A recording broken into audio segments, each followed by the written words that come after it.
থোকায় থোকায় ঝুলছে হলদে সবুজ রঙের কমলা। পাতার ফাঁকে ফাঁকে উঁকি দিয়ে বের হওয়া কমলার এমন দৃশ্যে চোখ জুড়িয়ে যায় যে কারো। মহামারী করোনার সংকটময় অবস্থা কাটাতে বাধ্য হয়েই কৃষিতে আসেন এই দম্পতি। তখন ইউটিউব থেকে ভিডিও দেখে কমলা চাষে উদ্বুদ্ধ হন, আর তাতেই করেন বাজিমাত। বলছি কমলার বাগান করে সফল হওয়া জয়পুরহাটের আক্কেলপুরের ইমরান সুমি দম্পতির কথা। 1.5 বিঘা জমিতে তারা রোপণ করেন বাড়ি 2 জাতের প্রায় 150টি কমলার গাছ। সেই চারাগুলো থেকে গ্রাফটিং করে আরও চারা বাড়িয়েছেন তারা। খুচরা বাজারে 250 টাকার দরে বিক্রি করে বছরে প্রায় 10 লাখ টাকার কমলা বিক্রি করেন তারা। এছাড়া চারা গাছও বিক্রি করে আয় করছেন এই দম্পতি।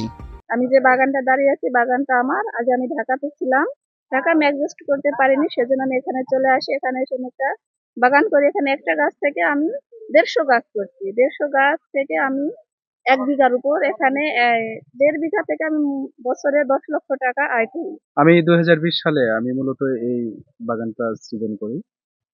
এবছর দিয়ে 4র্থবার ফল হারভেস্ট করতেছি আমি। এই বাগানে মাত্র গাছ থেকে তৈরিকৃত চারা প্রায় 8,000 চারাও বিক্রি করছিলাম গত বছর। আলহামদুলিল্লাহ, আল্লাহর কাছে লাখো শুকরিয়া, এবছর চারার সংখ্যাটাও বেশি। এবছর প্রায় 12,000 চারা আমি বিক্রি করছি। ইমরান সুমি দম্পতির কমলা বাগান দেখতে প্রতিদিনই জেলার বিভিন্ন স্থান থেকে আসেন ক্রেতা ও কৃষকরা। শুনলাম এখানে কমলা চাষ হয় ডিগনি গ্রামে, তাই আমি দেখার জন্য আসলাম। আসে একটা খায়ে দেখলাম, কমলাটা খুবই মিষ্টি এবং আমার খুবই পছন্দ। এখানে কমলার বাগান দেখতে এবং খাইতে, কমলা খেতে খুব সুস্বাদু এবং হরমোনের মুক্ত। প্রতিবারই আসি, এবারও আসছি, খেতে খুব ভালো লাগে এবং গাছ থেকে পেরে খাই। আমি মূলত বগুড়া থেকে এইদিকে কাজের সুবাদে আসছি। তো এসে দেখি হচ্ছে কার পাশ দিয়ে যাচ্ছি, দেখি বাগান। তো বাগান থেকে আমি 2-4টা হচ্ছে কার ফল খালাম, খেয়ে দেখলাম যে না, ভালো, অনেক মিষ্টি। উপজেলা কৃষি কর্মকর্তা জানান, লেবু জাতীয় ফসলের উৎপাদন বৃদ্ধি প্রকল্পের আওতায় পাওয়া প্রশিক্ষণ ইমরান ভালোভাবেই কাজে লাগিয়েছে। আমাদের একটি প্রকল্প ছিল যে লেবু জাতীয় ফসলের উৎপাদন বৃদ্ধি প্রকল্প। সেই প্রকল্পের আওতায় তাকে একটি বাগান দেওয়া হয়েছিল আজ থেকে 4 বছর আগে, 2020 সালের দিকে। তিনি সেই বাগানে একজন সফল উদ্যোক্তা হিসেবে গড়ে উঠেছেন। আজ 3 থেকে 4 বছর হলে ওনার বাগানে ফলন আসছে।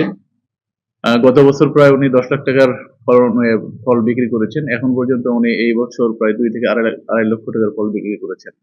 আমরা তাকে এই কৃষি অফিস থেকে আমরা এই বাগানটা এই প্রকল্পের মাধ্যমে স্থাপন করে দিয়েছি এবং তাকে এই বিষয়ে প্রশিক্ষণ দেওয়া হয়েছে।